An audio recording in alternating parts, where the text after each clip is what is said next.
ذریعہ ہے۔ اگر کوئی چاہے کہ میرا رب مجھ سے راضی ہو جائے تو اپنے والدین کو راضی کرے۔ رضا اللہ فی رضا الوالد و سخط اللہ فی سخط الوالد۔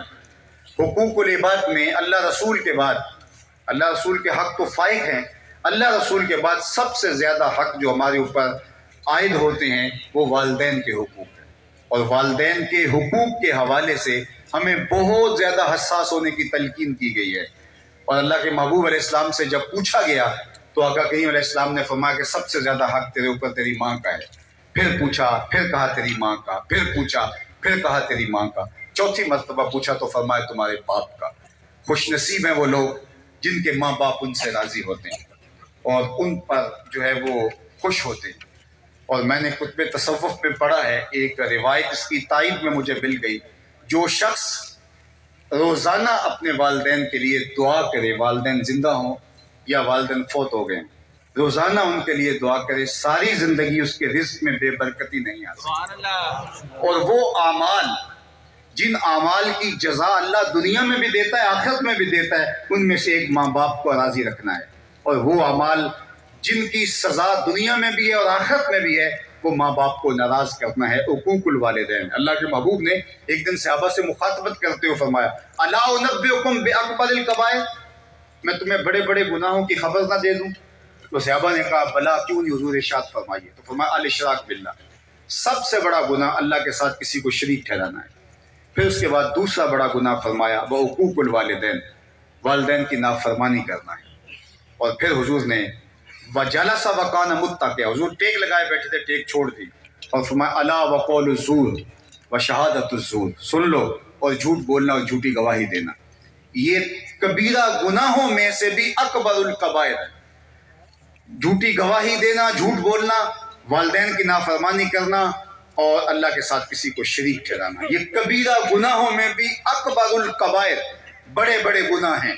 اللہ اکبر۔ تو والدین کی رضا جوئی کے لیے ہمیں بھرپور جد و جہد کرنی چاہیے، ان کے لہجے کی سختی کو بھی برداشت کر کے ان کو راضی رکھنا چاہیے۔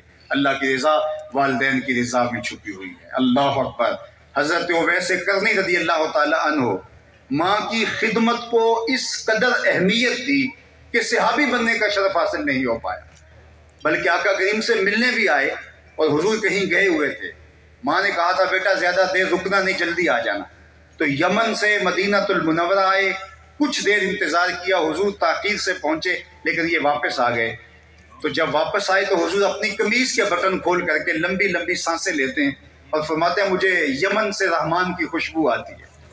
کسی نے کہا حضور وہ کون تھا جو آپ کو ملے بغیر چلا گیا اور آپ اس کے لیے یہ جذبات رکھتے ہیں؟ فرمایا اس کی بوڑھی اور نابینا ماں ہے جس کی خدمت اسے میرے حضور آنے سے روکے ہوئے ہے۔ اور فرمایا کوئی اویس کو ملے اور میرا سلام دے اور کہے کہ میری امت کی بخشش کی دعا کر دے۔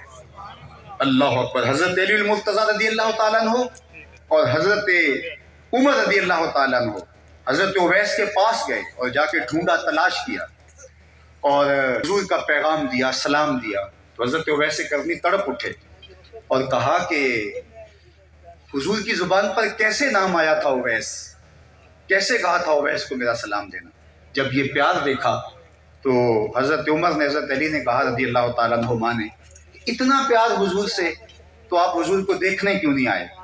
تو کہا اچھا تم نے میرے حضور کو دیکھا ہے؟ کہا ہم شام سویرے دیکھتے رہے ہیں۔ کہا بتاؤ حضور کے ابرو جڑے ہوئے تھے یا ملے ہوئے تھے، کھلے ہوئے تھے یا جڑے ہوئے تھے؟ تو یہ ایک لمحے کے لیے خاموش ہوئے۔ کہا تم نے تو دیکھا ہے، مجھے پوچھ لو جس نے نہیں دیکھا۔ کوئی دور سے دیکھتا تو جڑے ہوئے نظر آتے، قریب آ کے دیکھتا تو کھلے ہوئے نظر آتے۔ معلوم یہ ہوا کہ وہ رہتا دور تھا لیکن رہتا حضور کے پاس ہی تھا۔